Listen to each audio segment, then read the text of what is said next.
गया जिले के खिजरसराय थाना अंतर्गत उतराव गांव में विगत 23 मई को दिन दहाड़े मुकेश सिंह को अपराधियों ने गला दबाकर हत्या कर दी थी। नामजद अभियुक्त एवं मुख्य आरोपी को पकड़ने में पुलिस विफल रही है। वहीं पीड़ित परिवार से मिलने राष्ट्रीय जनजन पार्टी के राष्ट्रीय महासचिव व समाजसेवी शैलेंद्र कुमार ने पीड़ित परिजनों से मिलकर न्याय दिलाने का भरोसा दिलाया और पीड़ित परिवारों को आर्थिक मदद भी किए। इसके साथ ही उन्होंने कहा कि बिहार में वर्तमान सरकार की जो हालत है, यह देखा जा सकता है कि लॉकडाउन में भी अपराधी घटना को अंजाम दे रहे हैं। कहीं न कहीं पुलिस प्रशासन अपराधियों को पकड़ने में नाकाम हो रही है।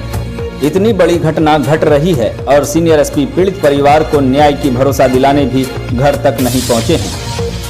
हमारा भाई मुकेश कुमार गांव में जनरल स्टोर चलाते हैं, जनरल दुकान, और अपना परिवार का भरण पोषण करते हैं। 23 तारीख को सुबह में बगल में एक पंडित जी का ग्राम है, वहाँ के भोटी यादव इसका पुराना मित्र है, पुराना मित्र था और है भी। तो सुबह में 7:30 बजे के करीब मुकेश जी के पास कॉल किया, तो ये सोए हुए थे, उस समय कॉल को उठाए नहीं, रिसीव नहीं किए। इसके बाद 7:30 से 10 मिनट के बाद 15 मिनट बाद भोटी यादव यहाँ आ पहुँचा घर पे मेरा, और इसे जगा कर उठाकर अपने साथ ले गया घूमने के लिए। दोनों दोस्त था चले गए। जाने के बाद करीब 10-11 के बीच में मेरी माँ खोजने के लिए गई, क्योंकि खाया नहीं था सुबह से। जब माँ उसके घर पे गई तो भोटी यादव की माँ बोली कि चला गया है। तो फिर माँ लौटने लगी, तो रास्ते में एक सरैया के 100 जी कोई थे, राम जी 100, वो बोला कि आपका बेटा बैठा हुआ है चमटोली में। इसके बाद माँ फिर लौट करके चमटोली चली गई, तो वहाँ देखा कि भोटी यादव के साथ बैठा हुआ है। उस जगह पे रंजन यादव और धूरी यादव का 2 बेटा, उसमें एक महेश यादव और मंझला यादव, ये सब एक जगह पे बैठा हुआ था। तो मम्मी इसको लेके आने लगी, तो उसमें भोटी यादव कहा कि से आप ऐसा है कि चले आते हैं इधर चमटोली में आप। तो माँ बोली कि हम घर में ही रहते हैं, एक ही हैं माँ और बेटा, तो हम नहीं खोजेंगे तो कौन खोजेगा बेटा को। इसके लिए माँ बोली। तो फिर भोटी यादव हाथ छुड़ा ली माँ से और कहा कि आप जाइए, हम 10 मिनट के बाद इसको पहुँचा देंगे। फिर माँ ने फिक्र हो गई कि दोस्त है, पहुँचा देंगे।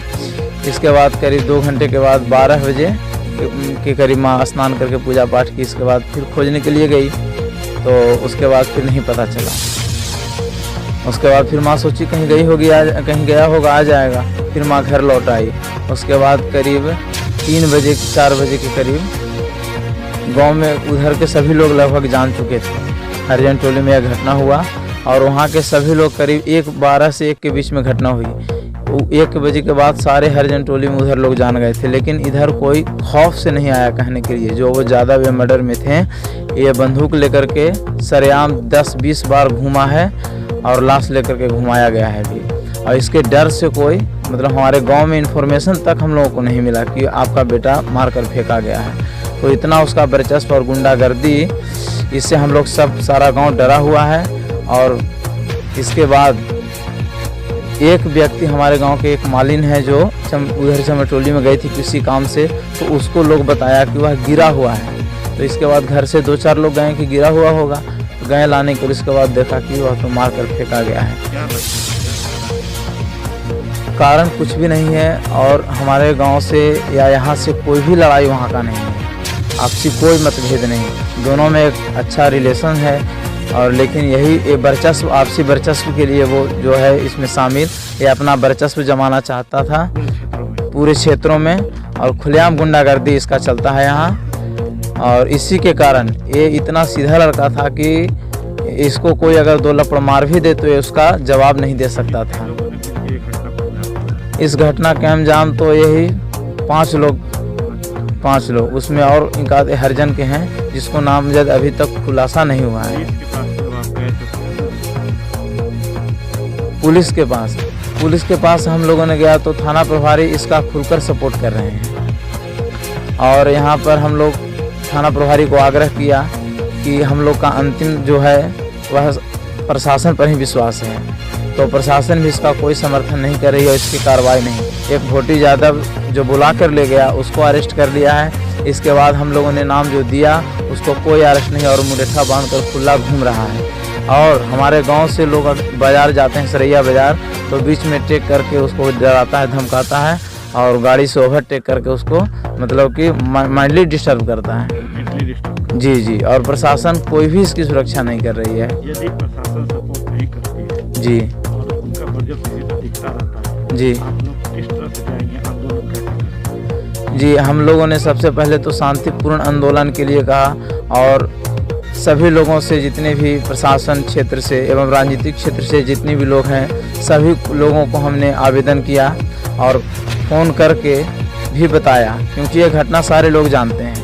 और सभी लोगों से आग्रह किया कि हम लोगों को सुरक्षा मिले और इसकी जो घटना है इसका कार्रवाई हो और जो ऐसा काम किया उसको सज़ा मिले। लेकिन इसका कोई भी उत्तर नहीं आया उधर से। जो लोग यहाँ से जाते हैं वो इस बात को भूल जाते हैं। तो हम लोग एक रैली निकालेंगे जो आक्रोश रैली के रूप में होगा, क्योंकि शांति तब रहेंगे जब शांत रहने देंगे। इसके लिए हम लोग तो विरोध में, सरकार के विरोध में नहीं, सरकार के समर्थन के लिए, क्योंकि सरकार हमें मदद करे, है ना। हम लोग बाज़ार डर से नहीं जाते हैं, डर से इतना खौफ उसका बन चुका है। तो सबों से मांग यही है कि हम लोगों की मदद की जाए।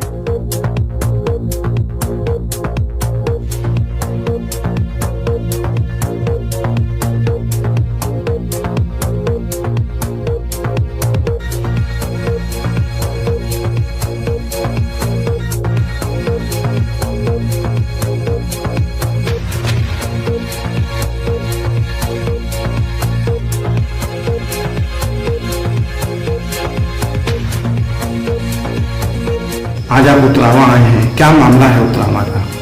उतरावा गाँव का जी सर, विगत 10 दिन पहले मुझे सूचना मिली थी, जानकारी हुई कि यहाँ विकास कुमार नाम के व्यक्ति की हत्या कर दी गई है। तो मैंने जानकारी जो हुई तो उसके कल मॉर्निंग होकर के जानकारी रात में 10 बजे हुई थी, मॉर्निंग में सुबह वहाँ उस गांव में उतरावा में गए। जाने के बाद मैंने कारण पूछा कि कैसे क्यों हत्या हुई, तो वहाँ जानकारी गांव वाले से मिली कि यहाँ पहले से कुछ आपसी रंजिश पहले से चला रहा था। कुछ दिन पहले होली के समय में कुछ झड़प इन लोग के बीच हुई थी और उसी झड़प के बाद आज सुबह में उनसे मैंने पूछा तो लोग बताया कि सुबह में विकास कुमार जिनका नाम दिया गया है, जो हत्यारा जिनका मुदाले उनके नाम से है, उनको उन्होंने फोन किया था और फोन करके इनको बुलाने के बाद जो शाम तक नहीं आया तो घर वाले परेशान हो गए और गाँव वाले जब ढूंढने गए इनको तो देखे कि कहीं झाड़ी में लाश इनका फेंका हुआ है। तो उसके बाद गांव वाले से पता चला कि यहाँ जो स्थानीय विधायक हैं उनका यहाँ दबदबा है और जो हत्यारे हैं उनका विधायक का समर्थन है और लोकल जो थाना प्रभारी हैं उनका भी मिलीभगत रहता है। वो इस एरिया में कास्टिज्म टाइप से करते हैं कि किसी को इन लोग का जैसा करना है कि जात पूछ करके अगर पूछते हैं कि हम बुनियाद हैं तो ऐसे ही हेलमेट पहने हुए रहते हैं तो 2 लाख की जड़ देते हैं, लाइसेंस रहता है तब भी नजायज पैसा मांगते हैं।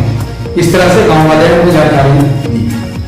तो पुलिस प्रशासन इसमें अभी तक क्या कार्रवाई की तो है? पुलिस प्रशासन सर, हम लोग डीएसपी साहब से खुद हम मिलने गए और मिलने के बाद उन्होंने आश्वासन दिया कि ठीक है, इस पे आगे कार्रवाई हम देखते हैं, समझते हैं, इंक्वायरी करवाते हैं। और मुझे सर पदाधिकारी पे और कानून पे विश्वास है। यदि ये पूरा नहीं होता है, यदि मतलब ये पुलिस प्रशासन इस पे कुछ न्याय नहीं, संगत काम नहीं करती है, तो क्या आगे का क्या नीति है? अगर इस पे न्याय नहीं मिलता है तो आपके चैनल के माध्यम से मैं आपको बताना चाहता हूं कि मैं गांव वालों के साथ थाने का घेराव करूंगा, डीएसपी साहब का घेराव करूंगा, धरना दूंगा, प्रदर्शन करूंगा। आपका नाम? मेरा नाम सर शैलेंद्र कुमार है। हमारा पार्टी है राष्ट्रीय जनजन पार्टी। आप उससे क्या है? और मैं सर उसमें राष्ट्रीय महासचिव के पद पर हूँ। और हमारी पार्टी यहाँ के हर गरीब, किसान, बेरोजगार की समर्पित पार्टी है। और हम लोग यहाँ, हमारी पार्टी जातिवाद से उठकर विकासवाद पे काम करने में भरोसा रखती है। और हम लोग आगे भी इस तरह से ही काम, हम लोग विकास का ही काम करेंगे। लाइक करें, हमारे चैनल को सब्सक्राइब कर बेल आइकन जरूर प्रेस करें। हमारी न्यू वीडियो सबसे